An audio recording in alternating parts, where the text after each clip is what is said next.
Golden real estate స్వాగతం. నేను మీ ఎండి Kaleem Patel, Zaheerabad real estate. ఈరోజు మనకి ఏంటంటే 12 గుంట ల్యాండ్ సేల్కి వచ్చింది. మనకి NH65 ముంబై హైవేకి సెకండ్ బిట్. మనకి జరాజ్ మున్సిపాలిటీకి జస్ట్ 3 కిలోమీటర్ డిస్టెన్స్లో ఉంటుంది.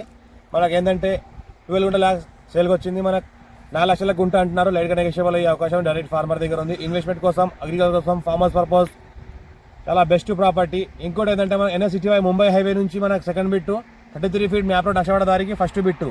మొత్తం టైటిల్ అంతా క్లియర్గా ఉంది. జరాద్ ముంబై హైవే అయితే కనిపిస్తుందో పక్కన మనకి వెహికల్స్ వెళ్తున్నాయి. మొత్తం జరాద్ ముంబై హైవే ఉంది. పక్కన అయితే కనిపిస్తుందో ఇక్కడ ఏంటంటే 33 ఫీట్ అక్షవాడ దారి ఇది. ఇక్కడ ఏదైతే కనిపిస్తుందో ల్యాండ్ వరకు సంవత్సరాల మొత్తం కార్ వస్తుంది. ఇక్కడ ఏ విధంగా అయితే ల్యాండ్ వరకు సంవత్సరాల మొత్తం కార్ వస్తుంది. ఎనీ టైం రావచ్చు, ఎనీ టైం వెళ్ళొచ్చు. ఇంకోటి ఏంటంటే అక్కడ ఆపోజిట్లో అయితే వెహికల్స్ వెళ్తున్నాయో అక్కడ కనిపిస్తున్నది అది ముంబై హైవే. ఆ ముంబై హైవేకి ఏంటంటే సెకండ్ బిట్ మనకు pure red సైల్ area, full water source కలిగింది, ఎలక్ట్రిసిటీ కూడా ఉంది. చుట్టుపక్కల మొత్తం ఫామ్ హౌస్లే ఉన్నాయి.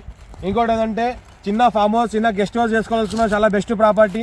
లైట్గా నెగోషియబుల్ అయ్యే అవకాశం ఉంది. చాలా అర్జెంట్ సేల్, ఎమర్జెన్సీ సేల్లో ఉంది. ఇది మన 12 గుంటలు ఉంది.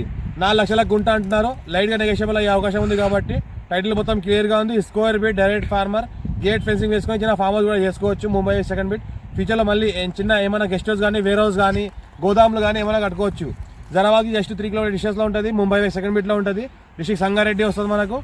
ఇంకోటి ఏంటంటే హైదరాబాద్కి జస్ట్ మనకు 70 కిలోమీటర్ డిస్టెన్స్లో ఉంటుంది. టైటిల్ మొత్తం క్లియర్గా ఉంది. ఇంకోటి ప్యూర్ రెడ్ సైల్ ఏరియా. ఎవరైనా ఇంట్రెస్ట్ పర్సన్ అయితే కాల్ చేయండి. మా ఛానల్ని ఫస్ట్ టైం విజిట్ చేసిన సబ్స్క్రైబ్ చేసుకోండి. మీ ఫ్రెండ్స్గా షేర్ చేయండి. లోకాష్ వీడియోస్ పెడతాను, చూస్తూ ఉండండి. Thank you.